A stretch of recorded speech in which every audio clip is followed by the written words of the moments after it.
really resonated with those words, and I was like, I wanted it like originally carved into my skin, and I was like, the dude was like, I don't know if I'm comfortable like doing that and stuff, like Yeah. it's kind of weird, and I was like, I don't care, whatever. Then just do it, write it.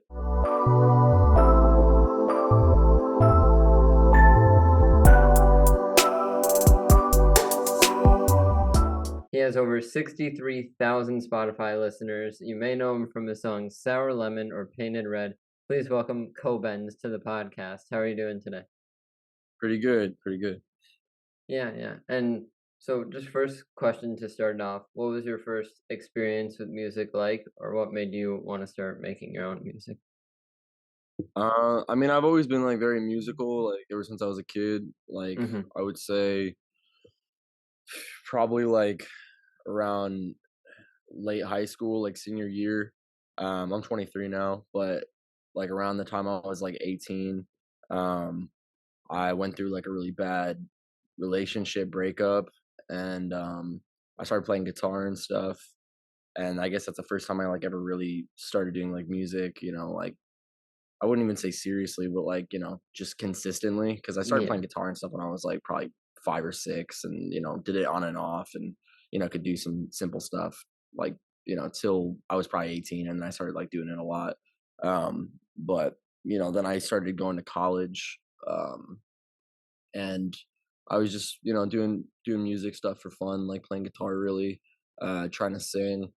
And I was never really that good at it, but I kinda lost it probably around like 20, and I hadn't done it for a while. Um, and then I went through like a really traumatic experience during COVID, with another like partner who was like really like mentally ill. Mhm. Um, and I started going through like a lot of mental illness stuff myself after we broke up. Um, and I ended up like having to be hospitalized for a little while. And the only thing I could really do was write poetry, because I mean, I started writing poetry like probably when I was like 15. I did it like all the time. Um, Okay. and I was like, I'm gonna make like some music out of this. My uncle is a producer, and I always like making music with him and stuff. And I like, during COVID, I had like all that like stimulus check money or whatever, and I was like, I'm gonna fly my uncle up here and have him help me make some music. And he was like, yeah, I'm down. He knew I was going through it and shit. And Yeah. I started like, I guess, making like rap kind of music. Um, and yeah, he flew out. We made my first song, Kobenz, and this other song, Garbage. And then Yeah. that's like I started making music. Yeah. And so that time that sort of you were hospitalized, how I guess how long was that, and did that help you sort of get a kickstart sort of on like creative material to start using in your songs? So I was hospitalized for like 2 weeks, and yeah, it definitely did. I was writing a lot of poetry, like, cause there was really nothing else I could do. They had like this like Mhm. guitar with like 4 strings, and like I would just sit around and play that, because I mean I couldn't have my phone or anything else, and I was Yeah. felt like I was losing my mind even more in there. And they had me like start using like all these medications and stuff, and I never took like medications in my life, so I had a really bad reaction to a lot of them. And I kind of just felt like I was losing my mind. It was the only thing that kept me like, I guess, sane while I was in there. Yeah. And yeah, and so even after that, have you found that music still sort of helps you mentally and helps you, I guess stay sane? Yeah, yeah, no, definitely. After that, like I um I dropped out of school. I was like in my last year of like nursing school. I was on like a pre-med track. Mhm. Um and yeah, I couldn't handle it anymore, just 'cause I was like, I just, didn't want to do the schoolwork or anything. I was just too fucking depressed. Um and yeah, I ended up like basically just living with my ex-girlfriend like from high school, because she was the only one I felt like, comfortable with, I guess, after all that. Um and I would just like live on her couch basically, like making music all day. It's like all I could Yeah. do. I don't know. Obsessive over my music, I just sit there and like keep making music, keep writing lyrics, trying stuff, and experimenting with different sounds. Yeah. And So yeah, so it's was definitely. that sort of the moment that music went from, a fun thing on the side to Yeah, trying to I make like it what you were after I doing? made my first song, because like I always love music, and like I always want to be a musician and stuff, but I was never any Yeah. good at it. and I never really had, I guess, the discipline to stick to it. And my parents were always telling me like, "Oh, like your uncle's like a failed musician, like that's not a real career path and this and that." And like after like all that shit happened, I came like so close to death that I just didn't really give a fuck like what anybody else thought. And I was like, you know Mhm. what, like I had like a 4.0 and shit in school, and I was like, you know what, I think I could put like anything like I put my mind to, I could do, and I've always wanted to be a musician. So I don't know, like why I'm settling. Like I might as well just try, because Yeah. Yeah, so and so once you sort of started releasing music, started that career, what lessons did you learn and what tips or advice would you give to other people just now starting to release music? I would say like just don't worry too much about,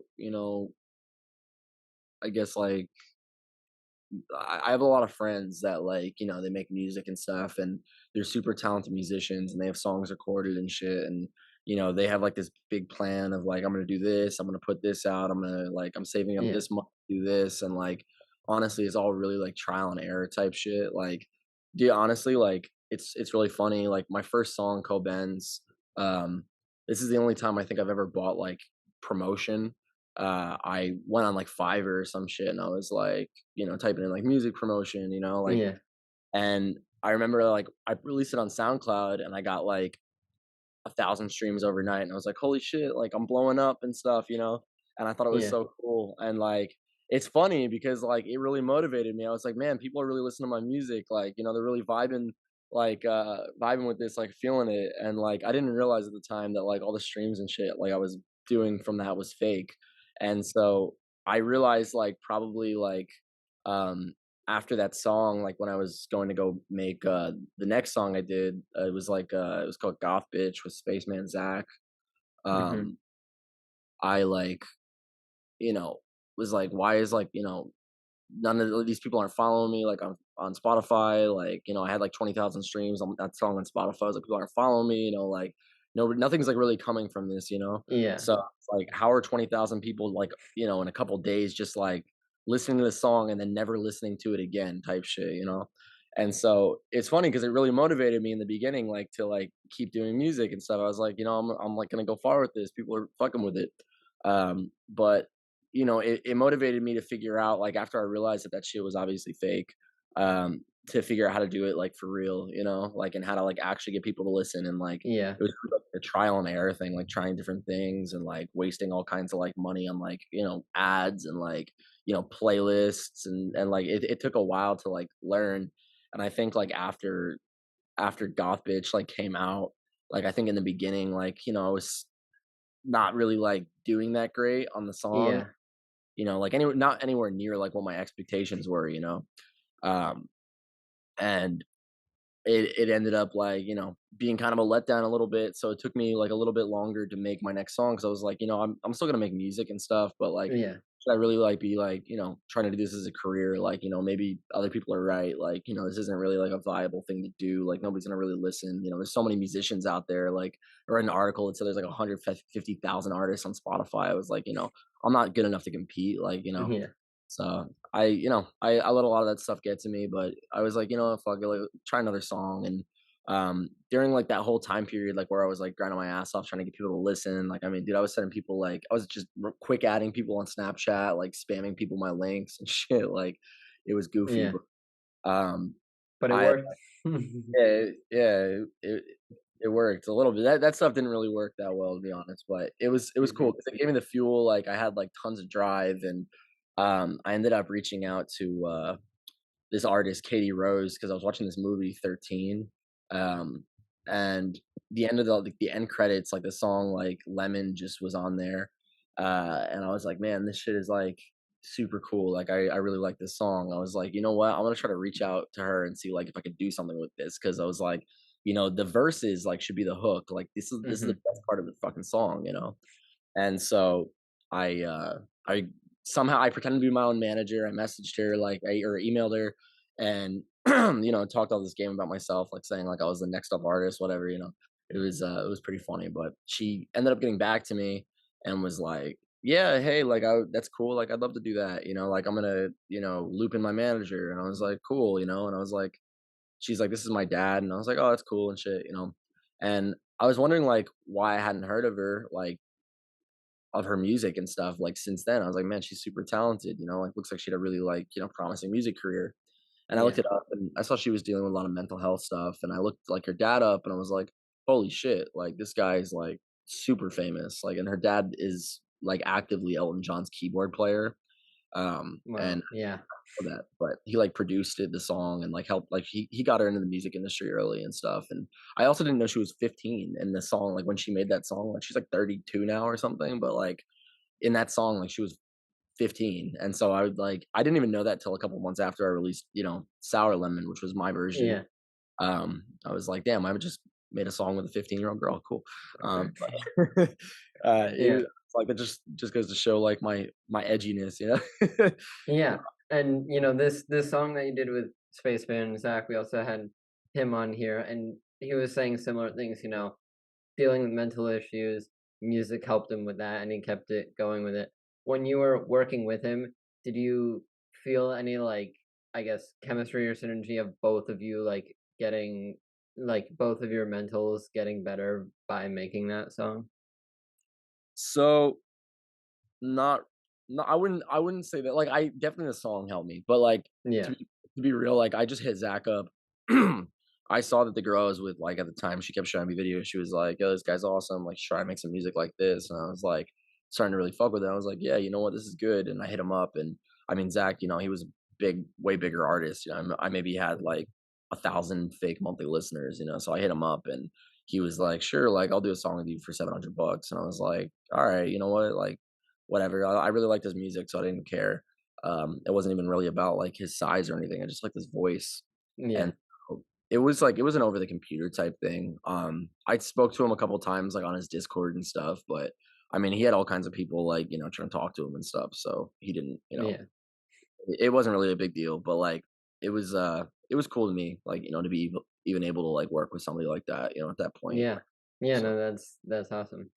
And you mentioned, all this advertising trying to get on playlists to the point that Bring Me the Horizon actually added one of your songs to a playlist of theirs. What was that moment like to you to get some recognition from such a big, like, iconic group? yeah, so that was, like, actually, like, way down the line. I mean, like, I started to, like, I really knew, like, how this shit worked at that point. Like, I think I had a couple other songs. It was, like, probably around the time, like, Painted Red Kit was out for a couple months or something, Bite Pickle, I don't really remember. Mhm.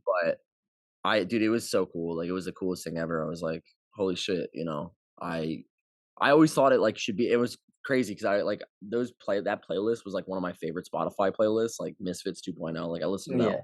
the time in the car, and I was like, I thought Sour Lemon would be great on that playlist, and, like, to see somebody, like, that important and that influential, like, recognize, like, the song like that, I mean, it was amazing, so, definitely, like, a lot of inspiration, and Ollie Sykes is, a super talented artist, so it was so cool.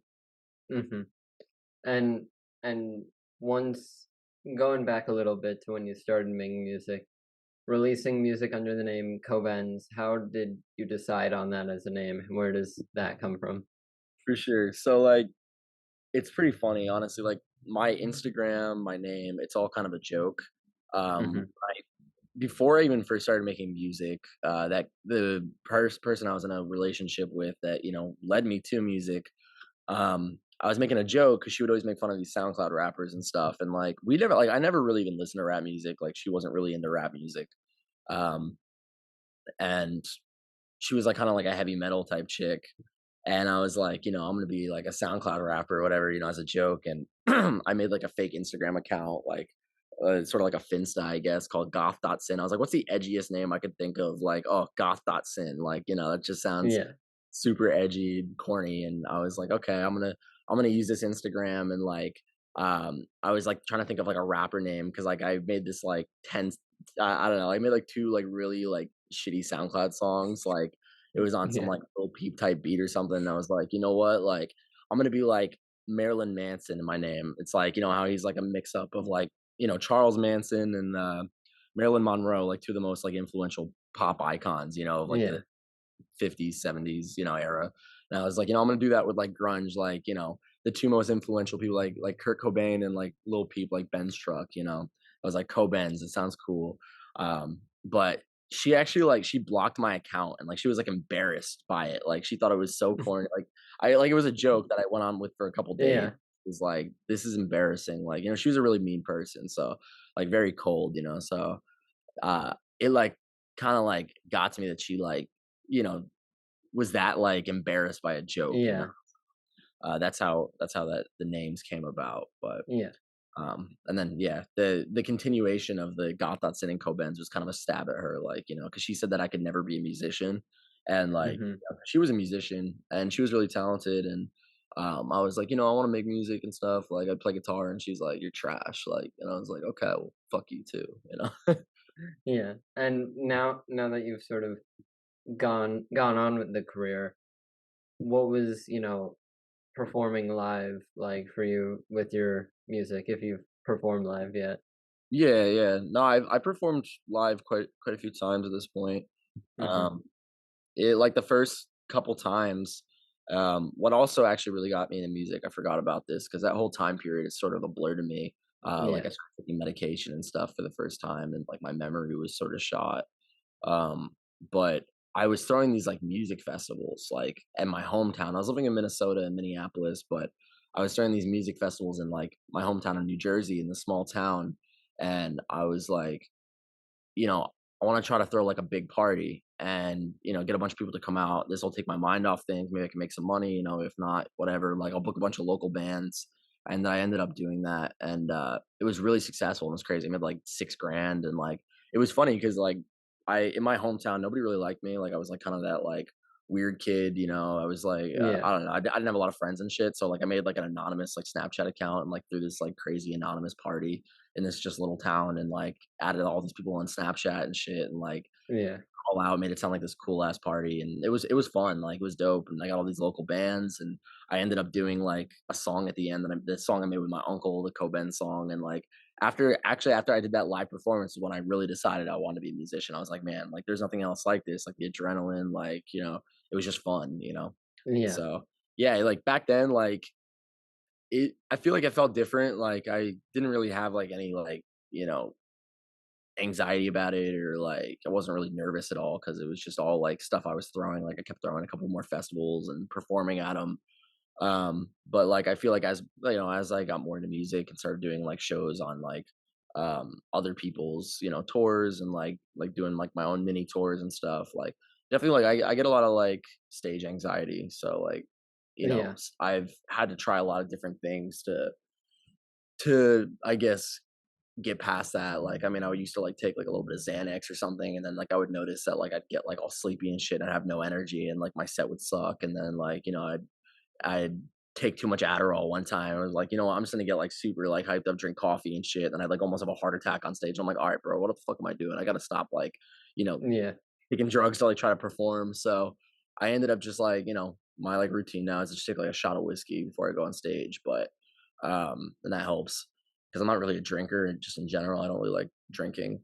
Um, but yeah, I mean, I think I love performing. It's like one of my favorite parts. Like once I get past like I guess the first song, then I feel really comfortable. Like it's like almost like once I get to know the crowd a little bit.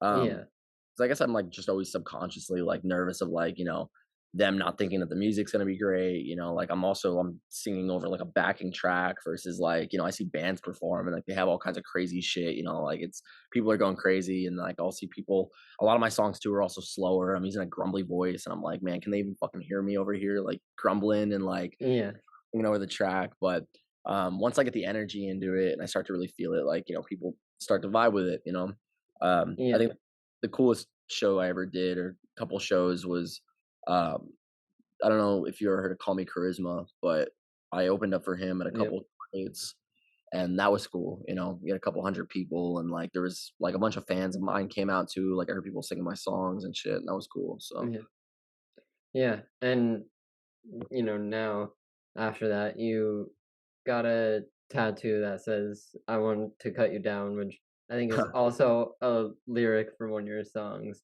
What's the story, the meaning behind that tattoo specifically?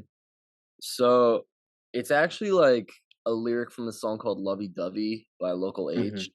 Okay. Um, and it's like uh, basically, I hate it when I see people so happy, like, like they're out in public, like they're so happy, like, and it's like, I want to cut you down, I want to cut you down, and like, I got it like literally right before I had to go to the hospital because I just was like, I was suicidal, I didn't care, I didn't really have any tattoos, I got a bunch of tattoos like that week, and I was like, fuck it, um, and I just, I felt those words because like I just hated the person I was with so much because they kind of like broke me down mentally, and then just left me, Mhm. um, and I was suffering from like PTSD and shit. So I didn't know at the time. I don't know. Like I really resonated with those words, and I was like, I wanted it like originally carved into my skin, and I was like, the dude was like, I don't know if I'm comfortable like doing that and stuff, like Yeah. it's kind of weird, and I was like, I don't care, whatever. Then just do it, write it, and he was like, okay. So that's how I got that. Are you a music artist trying to find a way to get your music on as many streaming platforms as possible? Then check out DistroKid. DistroKid is a super user-friendly and super easy-to-use service that will make your music available in stores like Spotify, Apple Music, iTunes, Amazon Music, YouTube, Snapchat, everything. Everything you could imagine, it's available. People will even be able to add your songs into their Instagram stories. DistroKid helps you with the distribution, monetization, and promotion of all of your music. Use the link in the description of this video for 7% off any DistroKid package you want. Pick from musician packages designed to help artists get their own music out there, or even get a label package where you can manage up to 100 artists from one profile. So that's more for like managers, labels, and you can also get the musician package that I mentioned earlier, which is more for artists, producers, things like that. And super easy, and you can get 7% off any package right now with the link in the description of this video. So once again, if you're looking for a way to get your music on as many streaming platforms as possible, I'm talking any platform you can think of, get DistroKid and get 7% off right now with the link in the description.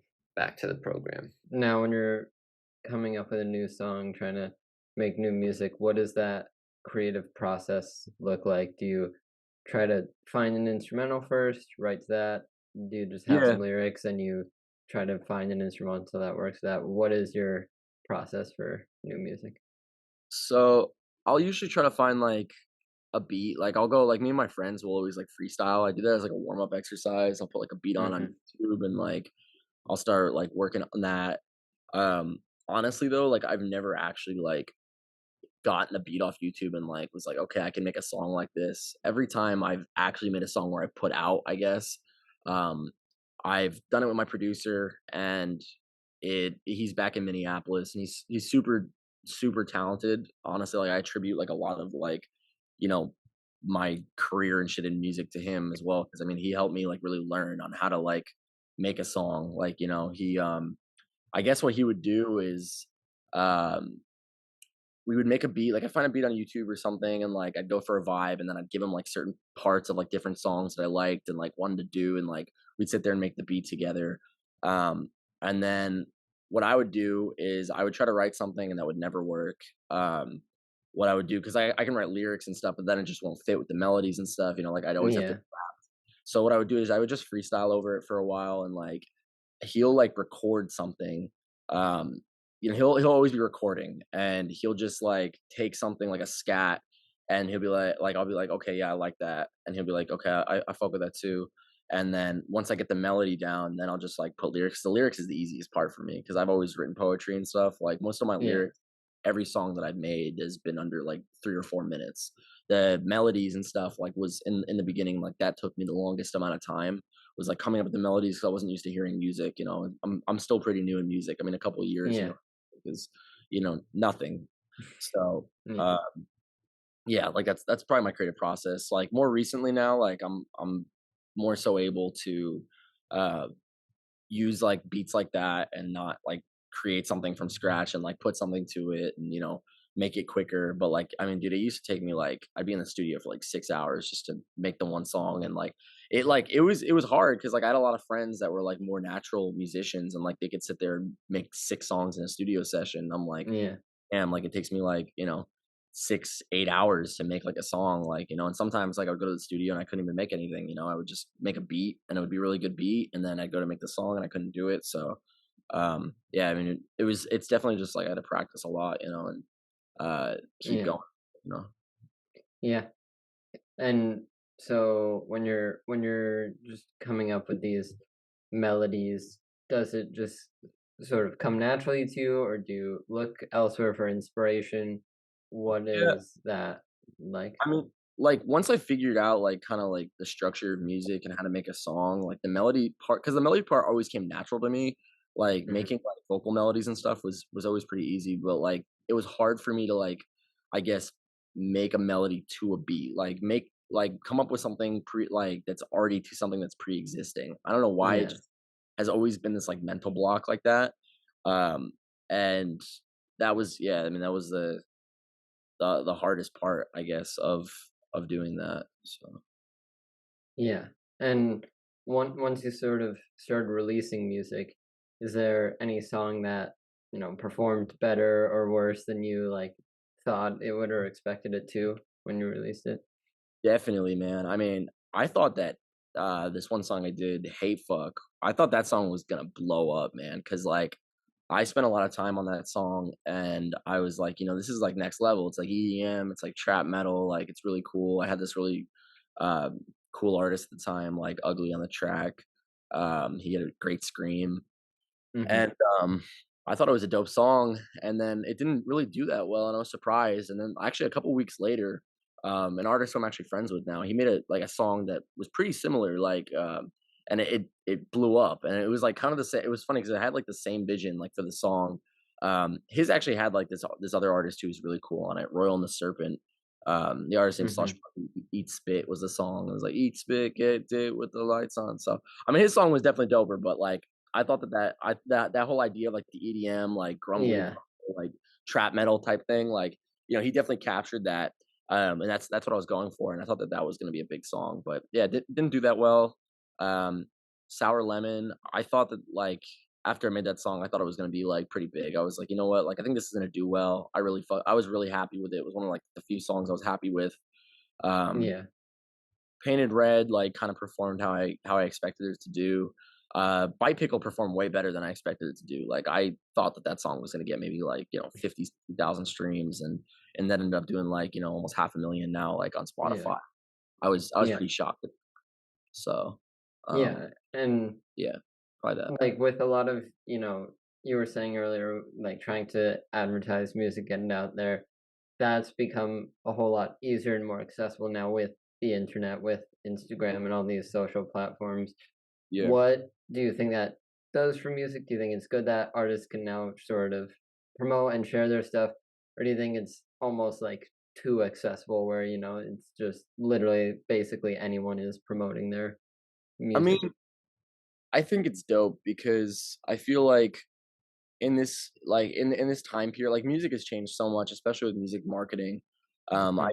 I do music marketing here and there now too, since I've learned so much how to do it for myself. I wanted to help other artists. But yeah, I mean, I think it's cool because like before you had to have like a record label. An artist can now, they can Yeah. figure out how to do it themselves and make their music accessible. Um, I think that it's it's really rough because it's really hard to figure out like what to actually do and what works, and you have to spend a lot of money and get ripped off like a whole lot of times and do a whole lot of like learning and trial and error stuff to figure out what does work. Honestly, like what really like has worked for me is like targeted ads, doing targeted ads, doing collabs with bigger artists, and and uploading the channels like Trash Gang, Scroll, but I mean, even that, it doesn't always work, like, I've ran ads Yeah. and the songs didn't do that well. I've not done anything in a song like, Diary of a Simpy Kid, I put, like, maybe a couple $100 into, like, ads, which actually, honestly, really isn't that much in the grand Yeah. scheme of things, and the ad conversion was, like, a 50th of like, what it would have been on like any other song I ever done before. And so, like it worked for that song. But like other songs, it didn't do that well. And I was like, damn, I just saved up a lot of money. I spent a lot of money on the song and like it's not these ads aren't doing anything. Um and also Scroll, and Trash Gang and stuff. I've uploaded like a song on there and then, had that convert really well to Spotify, do really well. And then like, like more recently, for example, like I had a song, Waka Waka, that I did with this artist Sadzilla and Cottontail. And I mean, it did really well, like actually on the channel. Like, I mean, it did like almost, I don't know, 20,000 streams or whatever, like the first day or Yeah. second day, and it didn't I noticed absolutely zero conversion to Spotify. So like, it was already doing like okay, like on its own on Spotify, but it really didn't like make a difference from the scroll upload. So yeah, I mean it really like it's different for every song. Yeah. And, as much as you try to advertise the same way or try new things, ultimately there's also a chance of just luck and, Luck, yeah. randomness that a song may Mhm. do well, it may not. Is there ever a moment in music that sort of made you Thank you for question it or like double guess it? Or have you just sort of stuck to it, knowing that this is what you want to do? you froze on the beginning of what you said. What'd you say? Oh, sorry. It's just that, did you ever second guess doing music or has it been, constant like this is what I want to do? Oh, I still second guess doing music, like, every day, Hmm. I'm like I mean, Yeah. like, not doing music, like, if you're I feel like if you're a real artist, you're passionate about music, like, no matter what, you're still gonna make music, like, it being a career, like, blowing up, whatever, like, none of that really matters, like, I would still make music no matter what, but I definitely question doing it as a full-time career, because it slows down, it's a very uncertain industry, there's so much competition, it's hard, Yeah. I mean, even, like, right now, I mean, like, even at the streams that I get, like, it's barely enough to live off of. I mean, Yeah. you can like a million streams on Spotify is like 4 grand maybe, and Yeah. do a million streams a month, like that's a lot of streams. And especially like if you're like a lot of artists, a lot of music in general, like, you need some kind of budget to promote your music. So even if you're getting a million streams a month, like, and you're putting like, $1,000 a month into your music or $1,500 a month into your music, that's still like, you're not really making that much money in the end because, Yeah. it's sort of like an Because most investment. of it's just going back into the music, trying to advertise and Back promote in. it. Yeah. I mean, like, I'm definitely like negative, like, and what I've spent compared Yeah. to what I paid in music. Um, but like the thing that keeps me going is I just don't care because I'm like, I really want to make music. I don't ever care if I'm like famous. Like that's not my goal with music. I really want to be able to like support myself, like, have a nice living off music. And I think that's totally doable in this day and age. I think a lot of people Yeah. don't realize that. Like, after a couple of years, like, getting to like 300,000, 400,000, 500,000 monthly listeners. I don't think that that's a super like impossible goal. Like getting to 5, 10 million, like that's gonna be tough. But like, Yeah. I think you just need a lot of music. Like one of the things that I've noticed recently, like compared to a lot of other artists, like who have similar monthly listeners or like maybe more or something, like they have a lot more music out. And one of the things I didn't notice is that I was making a lot of music, but I was like feeling like I guess self conscious about it, and I was only putting out the songs that I thought were my best songs rather than like Yeah. putting out more music. And I think that like, I only have like, maybe 9, 10 songs up right now. Versus like I was seeing other artists, like they have like 500 tracks up. And I've seen like, it was a really big realization when some of my friends who have some like crazy monthly listener counts, I was like, asking them, I was like, wow, I was like, this upload's doing pretty good. And like, it'd get like 5,000 streams, 6,000 streams in a day. And they're like, dude, are you kidding me? Like, that's like, what my best song gets. I'm like, no way, dude. I'm like, you have 300,000 monthly listeners, 400,000 monthly listeners. I'm like, get the fuck out of here, Yeah. And they're like, I mean, dude, like this is my last upload. I had like 200 streams a day, but I was like, how are they doing this then? I was thinking, I was like, shit, like I was going down their list and I was like, I have 10 songs out. They have 200 songs out. Like, I got to just put more music out, if I Yeah. want to grow. Cause that's how you do it. So like, I'm just, that's my goal right now is to like start releasing like a track every 2 weeks, every month, um, and to stay more consistent, worry less about like, investing in a track or like, worrying about like numbers or whatever and just putting music out, because I feel like that's like what actually being an artist is just releasing music. And if it, I do believe in like having to promote your music. I'm not one of those people that's like if you're a fantastic artist that like, you don't have to put any money into your music or get your music out there. People will just come to you. Like I don't believe in that at all. But I think it's possible, like with luck. But I don't really want to leave everything up to chance, So, but Yeah. I also noticed that like I don't have to save up for a couple months to like promote a song or something. Like if I have Yeah. $150, a couple $100, like put that into a song or like if I don't have anything for a couple releases, that's fine. Even if those songs don't do crazy, like it doesn't matter. It's just about putting the music out. Yeah. And you recently said that you wanted to, be consistent with music every 2 weeks at least every month. Yeah. Are these all gonna be like, 2-week processes, like starting new songs? Are you gonna try to go back and look at poetry you've already written, songs you may have already like been in work on to finish them? How are you gonna, keep up with that pace? So I do have some stuff that's unreleased.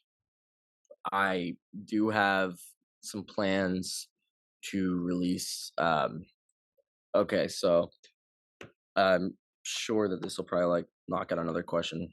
Like, hey, are you planning on like doing any songs with anybody else? So I'm gonna answer that here. Um, I got a collab list like of people that I reached out to and who were said they were down to do something. And I put together like 20 artists so far, and I've gotten like opens and stuff from one, two, three, four, five, six, 7 artists so far on the list. Um, and I'm gonna just like knock those out and then release like one of the songs I've done myself, like in between, then kind of try to space that out. It might be like once a month for a couple months until like I get back in the groove because I got knocked off like my plans got knocked off when I got sick recently, and like Yeah. I was like really in the groove, and like with music, I feel like you know you got to really be in the groove and really like feel it. Otherwise, you're not going to make good music. And I have to like get myself like in that headspace. And it takes some time. So I was in that headspace and I was doing great. I was making tons of music every day. And then I got knocked off when I got sick. And so I'm just trying to get myself back into that. And, but yeah, that's pretty much what my plans are as far as that goes. Yeah. Yeah. And it definitely seems like you know, definitely have a lot of momentum going into the future to release these songs. You're mentioning collabs. You want to do a lot of collabs with artists. If you sort of got like a big, like magical opportunity to make a song with any artist of your choice, who would that be, and why would you want to make a song with them? For sure. I mean, shit, if I can make a song with anybody, it's such a tough list, man. There's so Yeah, many yeah, artists, like the person that like I always wanted to make a song with, like since the beginning, really of my music career was Ash Nico. I just love her. I love her music, and I think hmm we're a really dope song together. So if I can do a song with anybody, like unrealistic type collab, that would be it. As far as like people yeah, that is like a stretch, but maybe I would say shit. Like, just trying to think. Um, So I'm talking like so he said he's down. So maybe we'll see. I don't want to jinx it or anything, but I really fuck with his music. At least on the darker side of the music, because I'm trying to like do more like melodic-y alternative rock pop type stuff. yeah, I'll also still do like darker shit like scream rap stuff like that. yeah. But on that side of things, PRXJK project, like I hit him up. He said he was down to work, and I sent him a beat pack last night that one of my homies made, and I think that hopefully be able to do something because I really like his music. So Yeah. And of the music you've released, do you have a song that's sort of your favorite that, maybe it's because you spent like a certain amount of time with it because the lyrics really mean something? Is there a song of yours that's your favorite? hmm definitely. Um, Diary of a Simpy Kid, my favorite song. Uh, hmm it's really funny how that song was made. I mean, it was an 8-hour studio session. I was super frustrated because I couldn't make anything all day. I had the worst creative block. And I made probably 2 beats that day, like just failed beats. and then we ended up actually that's the one song I think I used a YouTube beat for. Um, at the end of the session, like, I was like, "All right, can we just put something on? Like, I'm gonna just use the last, like, you know, time of this to, like, scream my frustration out, basically." Yeah. So, we got this beat. It was like a Melanie Martinez, Billie Eilish type beat or something. Um, and I sat there and I was just screaming, like, frustration out, and, like, it turned into something else. Like, I was kinda, like, just screaming out, like, some, like, pain and shit, and Yeah. I think screaming, it was like a different kind of thing, it was like a yell, um, and I ended up, like, really, like, putting a lot of emotion into that, and then my producer was like, "Whoa, like, I just got all that, like, let's run with that." And we only had an hour left in the studio session, like, I never made a song in an hour, so I was like, "Well, alright, like, Yeah. let's try it." So, I just came up with lyrics, like, I freestyled the whole song, like, I was like, the lyrics didn't really mean like a crazy amount. Like there's a couple like lines in there that really meant a lot to me, but then like the other lyrics was kind of just filler. But the whole song was like my whole goal with that song was to make it just emotion. Like it didn't matter how what I was saying, like how cheesy the lyrics were. Like I mean, they're kind of like repetitive and they're a little goofy, like but the pain and the emotion, like I knew that like that was real and that people would resonate with that no matter what I was saying. And I put some like some stuff in there that I was feeling like some one liners, and I knew that that would resonate, and also like I just really resonated with it. So I was like, even if people don't like this song, like I don't give a fuck, I like this song. And I put it out, and I think like so far that's probably my best performing song, like in a time frame. Like I've never had a song like do the kind of numbers that that has in such a small period of time, especially with like nothing really put into it. So that one's my favorite, personally, because of the emotion really put into the song. Yeah. Well, those are all the questions I had for you today. Thank you so much Sweet. for coming on. It's been a great time getting, to know a little bit more about you and your music.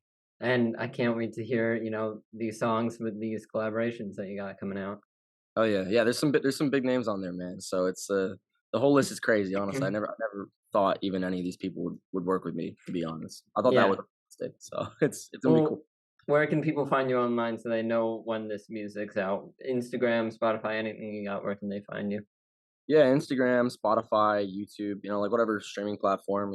KOBNZ. Instagram at God.sin. I post like updates and shenanigans and stuff on there. So Yeah.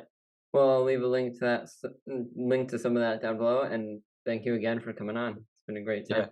thanks for having me, man.